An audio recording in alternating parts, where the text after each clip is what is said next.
And yes, you're still watching TVC Breakfast. Now, social media has been buzzing. A lot is happening. And the only lady that is here, she's very, very anxious to let us know what's happening in the world of social media and more, is standing by. Olamide Adekunle, good morning, beautiful. Please hit me with everything. Good morning, gorgeous. Honestly, nobody introduces me like you. No shade to you, Ibrahim, of course.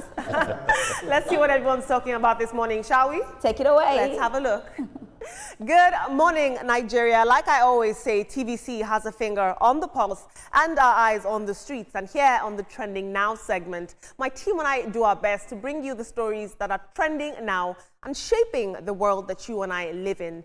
We begin today with this unfortunate news, where the regional chairman of the Church of Christ in Nations, Kuti, in Birkinladi local government area of Plateau State, Reverend Ezekiel Dachomo, is reportedly battling a relapse of a serious liver illness and may need to be flown abroad for urgent treatment.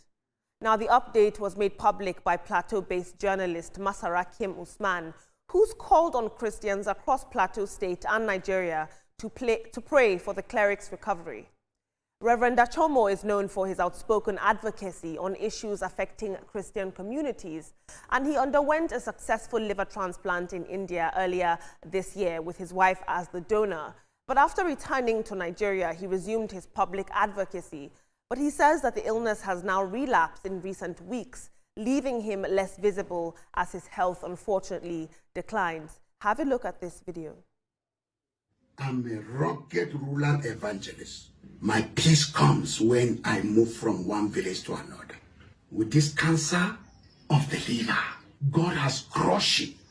But because of the turmoil of what I saw from October to this day, it has now started paining again. Speaking every morning, afternoon, addressing people, comforting people that are in trauma, from one village to another. My liver cannot rest. My body cannot rest. So what are the doctors saying? Fasting, forceful fasting.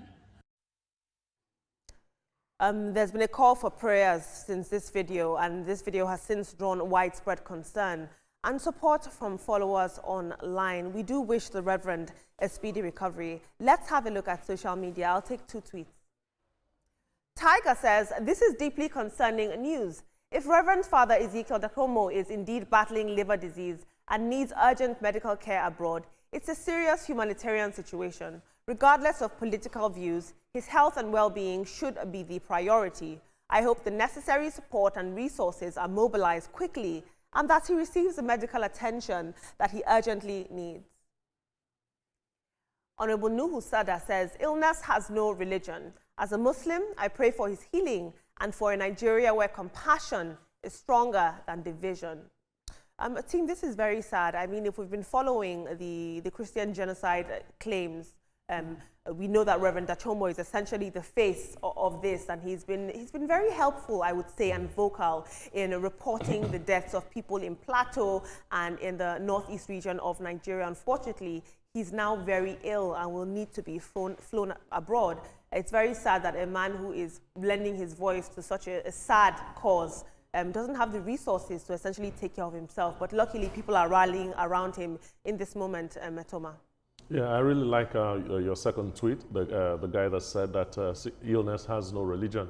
And as a Muslim, his heart goes out to Reverend Dachomo. I pray that we all have the ability to contribute to get this man the needed medical intervention that he needs.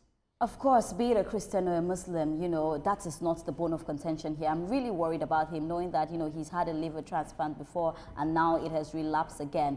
It's sad to see that, you know, they're thinking about flying him abroad. I want us to get to a place where we say that, you know, these surgeries can be held in Nigeria as well, but he needs our help. I'm just hoping that, you know, people would just be there for this man that has always lended his voice in times of confusion. Absolutely. Liver illness or ailment is a problem that is you don't wish your enemies. And I pray that it finds a solution to it. And I guess this is the funding of the US where it's supposed to, something like this should be taken care of, because US actually voted $5.1 billion and also $200 million, you know, for Christian health facilities. And I think this is one of the ways that it should benefit from these largesse. Our thoughts and prayers are with Reverend Dashomo in this hard moment. Thank you, team. Moving on into the world of social media, American online streamer Darren Jason Watkins Jr., popularly known as IShowSpeed, has set social media ablaze after live streaming his first full day in Lagos, and he drew massive crowds, a lot of raw street moments and viral reactions across Africa and beyond. Now, the 21-year-old YouTuber arrived in Lagos as part of his ongoing Africa tour titled Speed Does Africa, and he began streaming almost immediately as his convoy moved through Lagos City. And his live stream featured encounters with various Nigerian creators and celebrities, including Zlatan Ibile, Jarvis, Pella, and Egungun of Lagos, with Egungun trending over what many described as an awkward interaction with Speed. Have a look. How old are you today? 21. Jesus Christ.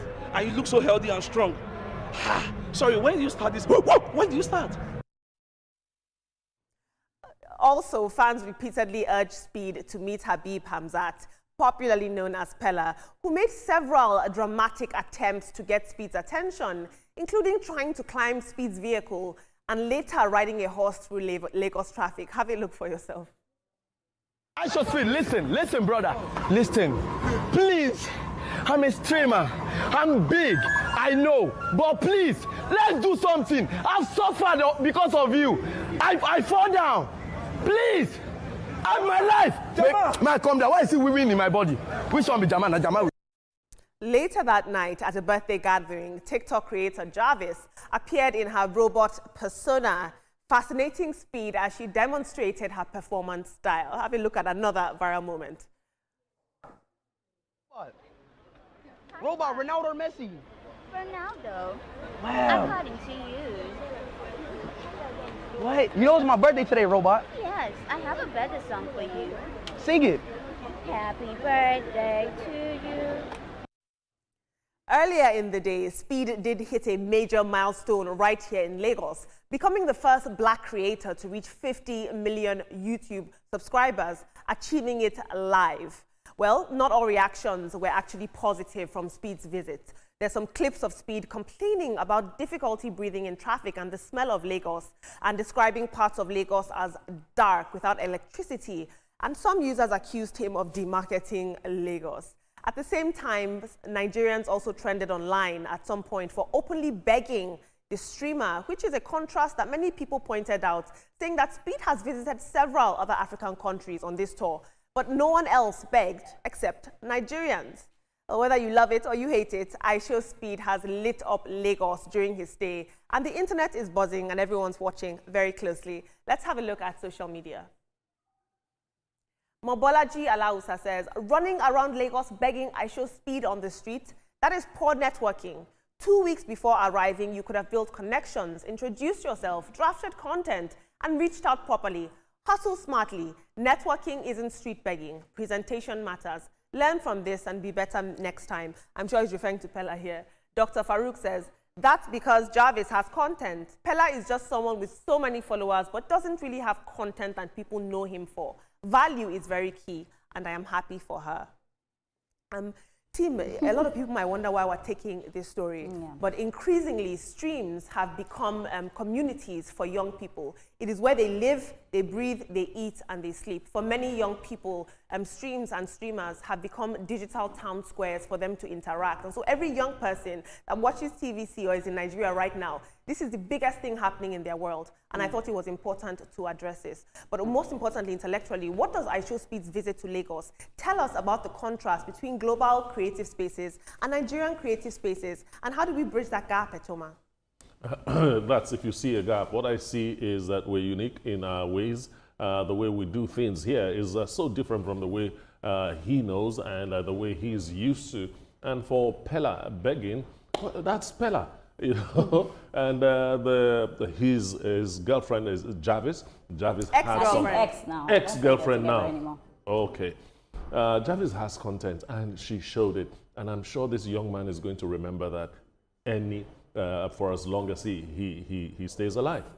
Olamide, this story, you know, we kept forwarding back to each other because this story is something that I've been following because it's been very funny to me. So I want to start first with Egungu.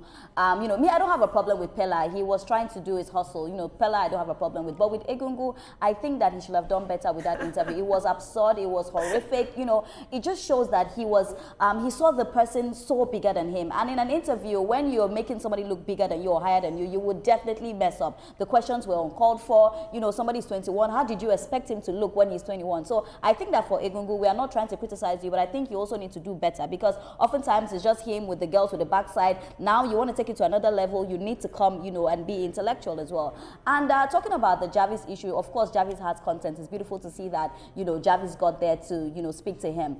Pella, you know, IShowSpeed had said that, you know, he didn't come to collaborate with other big, you know, streamers. That's the statement he put out there. You know, he came to meet other people, but he didn't come to collaborate with other big streamers. Hence, that's why he did not, you know, want to meet Pella or whatever. I don't think it's anything that has to do with personal. Sometimes people even say all these people are acting these things. If you realize the boxer said that they planned it. So some of these things, I'm not really sure because you don't even know the extent people go on social media. But for IShowSpeed, he's just 21 and he's done fantastically well for himself. Like, I'm super proud of him, knowing how he started, knowing how he saw Ronaldo and all his senses, you know, went away, and where he's come now. He's come so far, and it just shows that with consistency you can get everywhere. So big congratulations to him. Okay, so since Ria has said everything, let me just say it. It's quite interesting, you know. I think the part of it that I saw is that of Pella, where, you know, he started, you know, haranguing, you know, director place. Haranguing, you know, IShowSpeed, you know, concerning you need to, I want to feature you, I need to do this. Education is not a scam. It is either Pella sacks, what's it called, his manager, or the manager sacks Pella, because who is teaching who is training who? I don't get it because I don't know. In fact, let's just leave it there. Absolutely. So fascinating that the digital world is happening right before our eyes in real time. Some parents watching back home don't even know who this guy is. They're like, who is that? Well, your kid knows him, I'll guarantee you that. Yeah. Moving on, still in the world of social media commentator VeryDarkMan is trending after weighing in on the ongoing conversation involving Wizkid and Seun Kuti, following reactions to comments that were linked to the legacy of Afrobeat icon Fela Anikulapo Kuti. Now, in a video shared online, the VeryDarkMan criticized what he described as Nigeria's attitude towards its music legends. He argued that unlike other countries that continue to celebrate and protect their cultural icons, Nigeria often dismisses its pioneers as past glory. Have a look at this video. All right, you see, Nigeria is the only country in the world that don't have music legends. Nigeria is the only country in the world. America, they have their Dr. Dre, you know, when it comes to dancehall, Jamaica, they have their Benny Man, you know, different genre. Reggae, you see Bob Marley, you see Lucky Dube, you know. Nigeria is the only country that don't have music legend. You know why? Because this place, they don't call them music legends. They call them past glory. Now, these comments have sparked mixed reactions online, with some users agreeing that Nigerian legends deserve greater respect, while other people are insisting that modern artists and pioneers shouldn't be placed in direct competition with the greats. Well, this debate has once again reopened conversations about legacy, respect, and generational differences within Nigeria's music and creative industry. Let's have a look at social media. AB says, same Seun that was using the father's name for days. If you can't respect your father's name and legacy, others will join you to disrespect it. Now, Mark L says, same Nigerians who would disrespect their parents for celebrities who don't even know that they exist. Very interesting. And Tara says, only in Nigeria will someone building on a legend's legacy be seen as irrelevant. Imagine telling Beyonce she can't sing because she's not Michael Jackson. Team, we're running out of time. I need you to very quickly touch on this aptly. Let's go. I agree with VeryDarkMan. Is that short enough? That's enough. For once, I agree with VeryDarkMan. I think that we need to do better, you know, to our legends. You cannot compare Fela and Wizkid. You cannot just do that. You know, even Wizkid takes a lot, you know, from Fela. He has his tattoo. So what do we mean? It's absurd. Well, it's one thing. Sometimes I just feel like how we exert too much energy on something like this. It is very settled. Fela is Fela. Yeah. Wizkid is Wizkid. There is no basis for comparison. Absolutely. What a no get enemy team. Thank you so much for your input. Moving on to international news, United States President Donald Trump has announced the creation of a board of peace, a new body for resolving international conflicts with a $1 billion fee if you want permanent membership on this board of peace. Now, this initiative was unveiled at a signing ceremony in Davos, Switzerland, and while it was initially conceived to oversee the rebuilding of Gaza, the board's 11-page charter makes no reference to Gaza, instead outlining a broader global mandate. Well, in his address at Davos, President Trump also referenced Nigeria, and this is what he had to say. And in Nigeria, we're annihilating terrorists who are killing Christians. We've hit them very hard. They've killed thousands and thousands of Christians. What's that all about? And in Nigeria... Now, President Trump will serve as the chairman of the Board of Peace, supported by a founding executive council that includes various bigwigs like Marco Rubio, Jared Kushner, and the former UK Prime Minister Tony Blair, and other thought leaders. Of course, this move by President Trump has sparked concern amongst critics who feel that the Board of Peace could undermine the United Nations, although President Trump insists that this board will work alongside other existing international bodies. I'll take one tweet on this. He had to bring Nigeria into it, didn't he? Now, Urge Puppy says, for years, Christians in Nigeria have been slaughtered while the world looked away. Villages wiped out, worshippers killed, zero accountability. At least the persecution of Christians is finally being acknowledged globally. Recognition is the first step towards justice.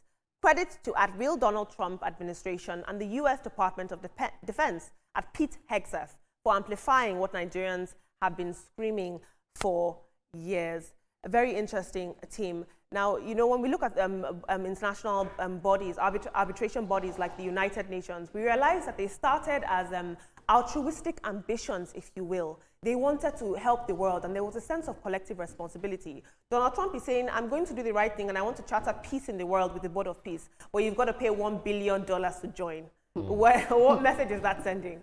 Well, it's business, and Donald Trump is trying to stamp his name. He's trying to immortalize his name by putting this together.